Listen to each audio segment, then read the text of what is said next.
Oke, halo semua, perkenalkan, nama saya Anastasia Melia Putri dari Sistem Informasi Malang dengan NIM 202307000053. Jadi di sini saya akan menjelaskan grammar.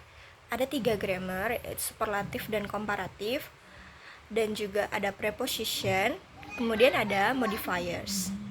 Oke, yang pertama itu ada superlatif dan komparatif. Kalau kita membandingkan sesuatu dalam bahasa Indonesia, biasa kita menggunakan kata lebih dan paling. Nah, kalau di bahasa Inggris, kita menggunakan dengan tambahan imbuhan er dan ist. Juga more dan juga the most. Oke, pertama kita membahas komparatif. Apa itu komparatif? Jadi komparatif itu adalah sebuah kata sifat yang kita gunakan untuk membandingkan dua buah objek di mana kita menambahkan imbuhan er di belakang kata sifat tersebut.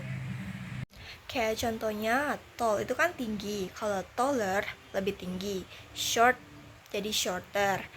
Nah, kalau penggunaan more itu digunakan untuk kata yang lebih dari 2 suku kata. Contohnya kayak more handsome, more expensive, dan lain-lain. Sedangkan kata yang berakhiran huruf y seperti busy, kita ganti y-nya menjadi i dan tambahkan imbuhan er. Jadi busy menjadi busier. Kalau yang akhirannya seperti simple, tinggal tambahkan r aja jadi simpler. Nah, kalau superlatif sama seperti komparatif, cuman kalau superlatif kita menambahkan imbuhan ist dan juga kata most.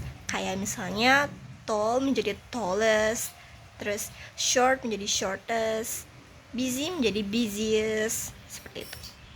Biasanya kita tinggal menambahkan imbuhan er, more, atau ist dan juga most kan. Karena kata superlatif dan komparatif ini ternyata memiliki kata yang irregular atau tidak biasa.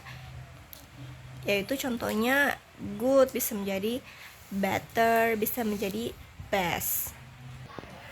Oke, yang kedua kita akan membahas preposition. Apa itu preposition?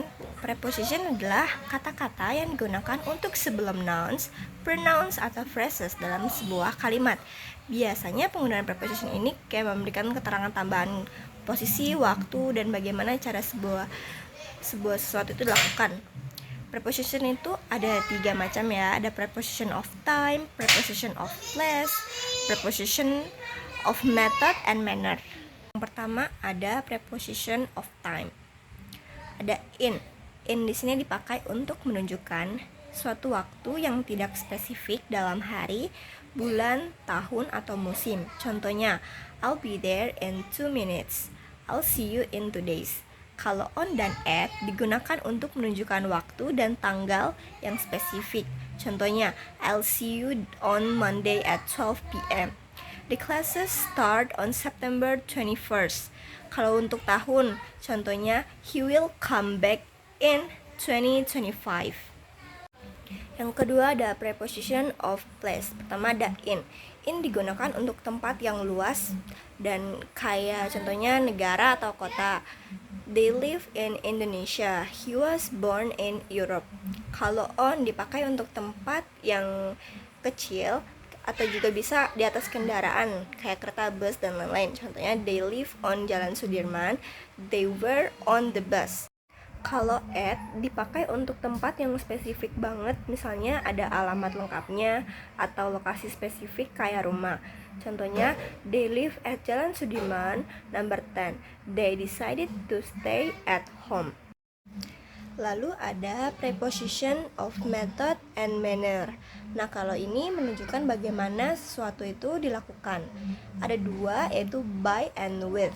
Kalau by menunjukkan apa yang kita lakukan untuk memperoleh hasil tertentu. Contohnya, he lost a lot of weight by exercising. They went to Jogja by bus. Kalau with menunjukkan sikap atau cara benda yang digunakan dalam melakukan sesuatu. Contohnya, I cut the chicken with a knife. Oke, yang terakhir kita punya modifiers atau kata sifat atau kata keterangan yang memodifikasi kata lain dalam kalimat.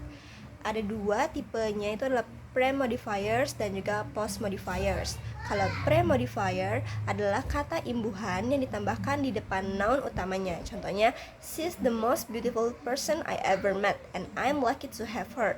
Nounnya adalah person dan yang mengubahnya adalah the most beautiful. Sedangkan ada post modifier adalah kata imbuhan yang ditambahkan di belakang noun. Contohnya, I really hate walking in the dark, so it's better if we return home before the sunset. Nounnya adalah walking dan yang mengubahnya adalah in the dark. Sekian video singkat dari saya. Terima kasih.